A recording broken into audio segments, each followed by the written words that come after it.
Pakistan versus Bangladesh इस वक्त पहला टेस्ट जारी है और दूसरे दिन पाकिस्तानी बल्लेबाज बहुत अच्छा खेले। हमने कल आपको कहा था कुछ आइडियल सिचुएशन पाकिस्तान के लिए बन जाए, थोड़ी बन गई। 6 विकेट्स पे डिक्लेयर किया पाकिस्तान ने 448 रन बनाकर और मोहम्मद रिजवान साहब 3 छक्कों 11 चौकों की मदद से नुमाया बैटर रहे, 171 रन स्कोर किए और सऊद शकील साहब 141 रन बना पाए। इस तरह पाकिस्तान ने इस इनिंग को डिक्लेयर किया। बांग्लादेश की जानिब से कल की सूरत हाल आपको बता रहे हैं। शरफुल इस्लाम और हसन महमूद ने 2-2 विकेट्स हासिल की, जबकि जो दूसरे रोज का खेल है इसके अख्ताम पर बांग्लादेश ने 27 रन बनाए थे। और इस वक्त ये मैच जारी, जरा लाइव दिखा देना प्रोड्यूसर साहब ताज़ा तरीन सूरत हाल क्या है ताकि हम भी देख लें और हमारे देखने वाले भी। एक विकेट पे 35 रन 34 रन है इस वक्त जो हम देख सकते हैं और पाकिस्तान बॉल कर रहा है। अच्छा है अगर पाकिस्तान विकेट्स ले ले, चूंकि तीसरा दिन है और विकेट्स जल्दी गिर जाएं तो चांसेस हैं कि पाकिस्तान इस मैच को फैसला कुन तरफ लेके जा सकता है, फैसला कुन अंदाज में खत्म कर सकता है। ठीक है जी, इसी सारी सूरत हाल पर क्रिकेट की हमने बात करनी है। सैयद मोहम्मद उवैस हमारे साथ मौजूद हैं। अस्सलाम वालेकुम उवैस, गुड मॉर्निंग। बताइएगा कैसे देख रहे हैं, तीसरे दिन का खेल जो है वो शुरू हो चुका है। वालेकुम सलाम। इंपॉर्टेंट खेल है पाकिस्तान के लिए।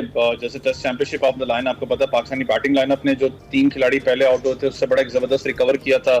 साइम अयूब की बात करें, आप बात कर लें, सऊद शकील की बात करें, फिर मोहम्मद रिजवान की बात करें, बड़ा एक जबरदस्त कमबैक पाकिस्तान ने किया था। थोड़ा सा रिजवान पे आपको पता है कल बहुत से लोगों का डाउट था, शायद आप लोग भी इस चीज को, इमरान भाई भी शायद थोड़ा सा शॉक में थे कि जिस तरीके से रिजवान को अपना वापस बुलाया गया था। मुझे था कि शायद डबल 100 इजाजत होगी स्कोर करने की, लेकिन एक पैगाम आपको पता है वैसे चला जाता है हमेशा ड्रेसिंग रूम से कि 3-4 ओवर हैं, जितना स्पीड अप कर सकते हो कर लो, अगर ना हो सके तो हमने आपको वापस बुलाना होगा। अच्छे टाइम पे डिसीजन नहीं लिया गया। पाकिस्तान की थोड़ा सा विकेट पे बात करना चाहूंगा। ग्रासी विकेट आपको स्टार्ट के ऊपर लग रहा था, लेकिन स्लो एंड स्टडी क्योंकि 1-2 दिन से धूप लग रही है यहाँ पर, थोड़ा सा ओवरकास्ट कंडीशन शायद कल से आपको नजर आए, लेकिन ग्रास थोड़ा सा मैं कहता हूँ कि अब ग्रीनिश से ब्राउनिश की तरफ टर्न हो रहा है आहिस्ता आहिस्ता। वो चीज जो बनाना चाह रहे थे विकेट, ऐसा जो विकेट नहीं बना यहाँ पर इमरान भी, क्योंकि बाउंस भी आप देखें ना थोड़ा सा लो रह रहा है, कोई अनइवन बाउंस की बात कर रहा हूँ। हिट द डेक आपको हार्ड करना पड़ेगा अगर आप बॉल अपराइज चाहते हो तो, लेकिन जैसे जैसे ब्राउन होता जाएगा उतना ये ज्यादा तेज भी होता जाएगा ग्रास। फिर इसलिए मैंने कहा था ना कि एक जेन्युइन स्पिनर की कहीं ना कहीं शायद आपको जरूरत थी। कल जिस तरीके से साकिब अल हसन की बात करूं, मेहदी की बात करूं, उन्होंने कहीं ना कहीं आके, आपको पता है कल मेहदी ने भी सेट बैट्समैन सऊद शकील को आउट किया था, तो स्पिनर आपको बड़ा इंपॉर्टेंट रोल प्ले करता है। पाकिस्तान के पास पेस अटैक तो मौजूद है। मोहम्मद अली के ऊपर बहुत ज्यादा बात हो रही है कि उनको इसलिए टीम में लाया गया क्योंकि वो शॉर्ट ऑफ द लेंथ अच्छी करवाते हैं, हिट द डेक हार्ड करते हैं। अब देखने वाली बात है कि पाकिस्तान यहाँ पर किस एग्जीक्यूशन प्लान के साथ, लेकिन ये औसत तो फॉल ऑफ विकेट का मुझे लगता है वही चल रहा है। पाकिस्तान 113 ओवर्स खेला था, 6 विकेटें दी थी पाकिस्तान ने, उसमें भी तकरीबन हमारी अर्ली ऑन विकेटें चली गई थी, फिर हमारे 2 लोग रुक गए। जिसमें बांग्लादेश भी एज पर स्टैट्स 20वां ओवर चल रहा है और 1 विकेट उनकी गई है, तो इसका मतलब ये है कि पाकिस्तान की भी ऑलमोस्ट 20 ओवर्स पर विकेट बनता है। अगर 6 विकेट का औसत निकालें तो बांग्लादेश सेम पैटर्न पे खेला। इसका मतलब ये है कि शायद जो हम ड्रीम कर रहे थे कि जल्दी आउट करें और फिर लीड लेके दोबारा से हो सकता है फॉलो ऑन भी करवा लें, तो ऐसा कुछ होता नजर नहीं आता, ऐसा लग रहा है फिलहाल।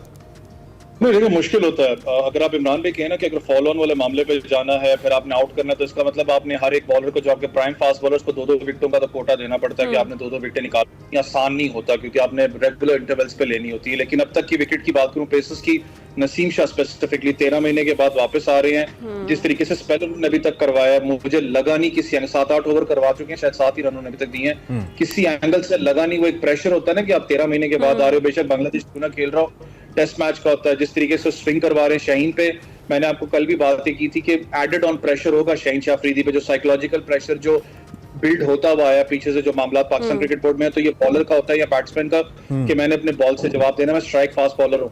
लेकिन बांग्लादेश को इसलिए मैं क्रेडिट टेस्ट मैच के अंदर देना चाहता हूँ। पहले दिन की अगर आप बात करें 50-50 पाकिस्तान बांग्लादेश में रहा। कल के मैच की बात करूं, कल के दिन की बात करें तो पाकिस्तान ज्यादा हावी रहा, लेकिन एक यंग साइड है, उन्होंने कैलकुलेट पाकिस्तान के खिलाफ जरूर आपकी 2-3 अच्छी पार्टनरशिप्स लगी हैं, लेकिन स्टार्ट ऑफ द मैच की बात करूं, बड़ा एक जबरदस्त आपने कैलकुलेटेड जो उनसे बॉलिंग करवाई, आपने शॉर्ट ऑफ द लेंथ ज्यादा, पहले दिन के दिन मुझे याद है 54% आपकी शॉर्ट बॉल्स थी। अगर आप दूसरे दिन चले जाए तो आपका थोड़ा सा 4 मीटर होता है, जहां पर आप ड्राइव या बैकफुट पर थोड़ा सा जज करने में मुश्किल होता है, वहां पर आप अराउंड 37-35% आपने टच किया, तो दैट मींस कि आपने पाकिस्तान बैट्समैन पे वर्किंग की हुई थी। सही है। अच्छा वैसे एक और भी चीज़ काफ़ी क्रिकेट लवर्स जो है वो डिस्कस कर रहे हैं, वो ये कह रहे हैं कि डबल सेंचुरी जो है वो मुकम्मल करने देनी चाहिए थी रिजवान को। It was a wise decision कि इनिंग्स डिक्लेयर कर दी उसी वक्त, या फिर ये मौका देना चाहिए था? उस वक्त हम शो में बैठे हुए थे, मेरे साथ सना मीर थी, तो हम खुद हैरान थे। हमने कहा ये क्या हुआ है, कि शायद मैंने कहा ना, लेकिन एक जब इस लेवल पे आप क्रिकेट खेल रहे होते हो तो आप क्योंकि टाइम मैनेजमेंट को भी आप देखते हो, पैगाम बेसिकली पहुंच जाता है इस चीज का कि जो मैंने स्टार्ट में कहा ना कि 4 ओवर हैं या आपके पास 5 ओवर हैं, इसके अंदर जितना आप स्पीड अप कर सकते हो मामला, आप उसको देख लो। दूसरा, आपने एक और भी चीज नोट की होगी, कल जिस वक्त रिजवान ने आई गेस स्ट्रेट ड्राइव की थी या पता नहीं शायद उन्होंने सिंगल के लिए अपना रन लिया था, तो उन्होंने कमर जोन सी अपनी पकड़ी थी, तो वो मुझे लगता है क्रैम्प वाला भी मामला था कहीं ना कहीं, शायद वो भी यार वो रिजवान की अब कमर पकड़ने पे हमें यकीन भी नहीं आता ना कि एक्टिंग ही ना कर रहे हैं। वो खुद कहते हैं मैं एक्टर हूँ। तो मामला आपको पता है रिजवान को ना कोई इशारा, रिजवान को कोई इशारा रखना चाहिए कि ये सही वाला है, सिर्फ पाकिस्तानियों के लिए कि ये सही वाला है कि एक्टिंग वाला है, ताकि हमें पता लग जाए कि कौन सा वाला कर रहा है। आप चाह रहे हैं अफगानिस्तान वाला मामला हो कि आप स्लो डाउन और आप नीचे गिर लेकिन रिजवान वाला थोड़ा सा मैंने कहा ना कि मुझे शायद लग रहा था कि एक तो क्रैम्प वाला मसला था क्योंकि ऑब्वियसली विकेट कीपिंग भी करनी थी, फिर एक पैगाम तो चला जाता है कि 3 ओवर हैं 4 ओवर हैं उसके अंदर आप स्कोर कर सकते हैं तो करें, लेकिन एक कल फाइटिंग। अच्छा, लेकिन डबल 100 अपार्ट वो तो चले, एक तो ये कि हमें बहुत अच्छी पार्टनरशिप हमें देखने को मिल गई। साइम की इनिंग्स बड़ी अच्छी रही, आपने खुद भी उसका तस्करा किया, तो कम से कम वो जो एक गैम्बल हमने किया था, मैं तो गैम्बल ही कहूंगा साइम के ऊपर, उनको टेस्ट के अंदर एक और चांस देना, तो वो कुछ हद तक उनके हक में उन्होंने प्रूव किया है कि वो ठीक है, अभी तक उनकी जो चॉइस है। लेकिन दूसरी जानिब अब टेस्ट क्रिकेट के अंदर भी वैसे हमने देखा है कि टीमें थोड़ा एग्रेसिव आती हैं, टेस्ट को भी थोड़ा सा फास्ट पेस सतह पे लेके जाती है टीम। जैसे कि मैं तो पिंडी में मुझे इंग्लैंड का टेस्ट भूलता ही नहीं है जिसमें उन्होंने बहुत मार कुटाई की थी पाकिस्तान की, तो हमने एक टिपिकल टेस्ट मैच के तौर पे ही खेला है इस मैच को, तो क्या ये हमारी राइट अप्रोच है या नहीं, हमें भी थोड़ा पेस अप करना चाहिए था?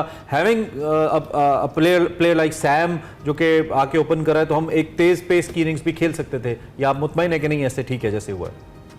इमरान भाई, आप अगर इंग्लैंड की बात करो तो आपको पता उनका एक ही स्टाइल ऑफ प्ले है, वो है बेसबॉल क्रिकेट, जिस तरीके से वो खेलते हैं एग्रेसिव अप्रोच के साथ। आपको पता है इंग्लैंड हमेशा खेलती है, आपको विकेट के ऊपर नजर आई है, वो चेंज उसको नहीं करेंगे, चाहे उसको क्रिटिसाइज करें चाहे उसको पॉजिटिविटी मिले। Pakistan different mod of cricket खेलता है। मैंने कल भी, उस दिन भी मुझे याद है शो पे जब बात हो रही थी, मैं ये कर रहा था कि अगर हम पाकिस्तान की, मैं अगर बैटिंग की एक टेक्निक देखूं तो आपने स्टार्ट ऑफ दी ओवर आपका ज्यादातर 5-6 रन भी आप टच कर लेते हैं, टेस्ट के अंदर आप शायद 4 के साथ भी आप चलते हैं, लेकिन जब आप मिडिल ऑर्डर के अंदर आते हैं ना, जहां पर थोड़ा सा बॉल स्पिन होता है, पुराना थोड़ा बॉल हो जाता है, वहां पर पाकिस्तान अपनी इनिंग्स को कैसे एक्सेलरेट करता है वो बड़ा इंपॉर्टेंट है, जो रिजवान ने कल करके दिखाया था। स्टार्ट ऑफ द इनिंग्स में साइम की भी बात करूं तो साइम अयूब थोड़ा सा मुझे शायद लगा कि T20, मैंने खुद बात की थी कि हुरैरा को यहाँ चांस देना चाहिए था, T20 मॉड से शिफ्ट करना टेस्ट मैचेस, वो जो 2 उनकी जो सिग्नेचर शॉट्स हैं उस पे वो गए थे, लेकिन बीच में उन्होंने बल्ला रोका तो समझ आ रही थी कि अपने दिमाग से लड़ रहे हैं कि नहीं, मैंने यहाँ पर कोई रैश शॉट नहीं खेलनी, मैंने टाइम निकालना है विकेट के ऊपर। ज्यादातर आजकल ओपनर्स का भी टेस्ट मैच के अंदर यही होता है कि जितना ज्यादा मैं मेरा लूट लूं अपना पावर प्ले के अंदर और फर्स्ट सेक्शन के अंदर जितना मैं टाइम निकालूं वही फायदा मेरी टीम को देगा। एक प्लेसमेंट आप दे जाते हो ना कि आपने 100 रन की पार्टनरशिप कर ली, 80-90 रन की पार्टनरशिप आपने टीम को दे दी, वो एक प्लेसमेंट आप दे जाते हो। वो चक्कर अब बहुत कम आपको नजर आता है कि 450-400 500 स्कोर टेस्ट मैच के अंदर टच हो रहा है, बहुत कम अब आपको नजर आता है। स्पीड अप जरूर हुआ टेस्ट मैचेस की। रिजवान की बात, रिजवान का भी ये मामला मुझे कल नजर आया कि पहली बॉल जो उन्होंने खेली है 2-3 बॉल्स, वो कंफ्यूज लगे हुए नजर आया कि शायद T20 लेके जाना है। ठीक है, थोड़ा सा बांग्लादेश बैटिंग भी कमेंट करते हैं बिल्कुल आखिर में। इस वक्त जो शादमान इस्लाम है इस playing on 16 and has face 51 balls, और जो नजम शंतु हैं जो कि कैप्टन भी हैं वो इस वक्त 2 रन पे नॉट आउट है, 16 गेंदों का उन्होंने सामना किया है। इस वक्त क्या गेम प्लान है बांग्लादेश के माइंड में, या क्या होना चाहिए? देखिए, पहला हाफ तो पहला जो घंटा होता है हमेशा जब नए दिन की बात करें उसके अंदर आप हमेशा हम कहते हैं ना कि आपको टाइम गुजारना बड़ा इंपॉर्टेंट होता है, क्योंकि वहाँ बॉल जो है न्यू थोड़ा सा मूवमेंट भी करता है। नसीम शाह इस वक्त लगे में अभी 9वां ओवर उनका चल रहा है कि 60 रन उन्होंने अभी दिए हैं, लेकिन सबसे मजे की चीज है रन रेट जो है 1 रन पर ओवर चल रहे हैं। तो जो एग्रेशन और खास करके जो हम कहते हैं ना कि हिट द डेक हार्ड, जब आप टेस्ट करते हो अपने बैक को भी, वो नसीम शाह की नजर आ रही है कि looks in a good fitness, जिस तरीके से तो बॉल कर रहे हैं। लेकिन गेम प्लान मुझे ये नजर आ रहा है बांग्लादेश का, उनकी कोशिश यही है कि जितना ज्यादा टाइम स्पेंड करें इसके ऊपर विकेट पे। हम अपनी सादी अल्फाज में कहते हैं ना कि बोर होके जो इनको बोर करवाएं, फिर जाके हम जो शॉट्स वगैरह खेलें जहां पर हमें नजर आए कि दूसरा वीक लिंक नजर आ रहा है। लेकिन पाकिस्तान को स्टडी रहना पड़ेगा अगर आप चाहते हैं। तो फॉलो ऑन की बात की, बहुत से लोग बात कर रहे हैं कि पाकिस्तान को बहुत अरसा हो गया एक इनिंग से किसी टीम को डिफीट किए हुए। मुश्किल होता है, इतना आसान नहीं होता, क्योंकि एक तो आपको पता है कि यहाँ पर इस वक्त हब्स भी है, उसको भी आपके प्लेयर्स ने फाइट करना है, आसान फास्ट बॉलर के लिए नहीं होता। लेकिन ये चैलेंजिंग पोजीशन जरूर है पाकिस्तान की। अगर 1-2 खिलाड़ी यहाँ पर आउट होने में कामयाब होता है, एक यंग बैटिंग लाइनअप पे इनकी थोड़ा सा मुश्किलात जरूर उनकी करेगी। ठीक है, थैंक यू वेरी मच वैस, बहुत शुक्रिया। पाकिस्तान वर्सेस बांग्लादेश सीरीज जारी है, पिंडी के अंदर पहला मैच हो रहा है, आज उसका तीसरा दिन है। पाकिस्तान ने 448 इनिंग्स डिक्लेयर की थी, 35 रन बांग्लादेश की टीम ने बनाए, उनका एक खिलाड़ी आउट है और मैच जारी है। अगर पिंडी इस्लामाबाद में तो खुद जाके भी देख सकते हैं। और अगर यहाँ पे हैं तो हम आपको अपडेट्स देते रहेंगे, या फिर स्पोर्ट्स चैनल्स पे तो मैच आ ही रहा है। सो देखते हैं कैसी क्रिकेट होती है। फिलहाल अच्छी हो रही है, पाकिस्तान के हक में है।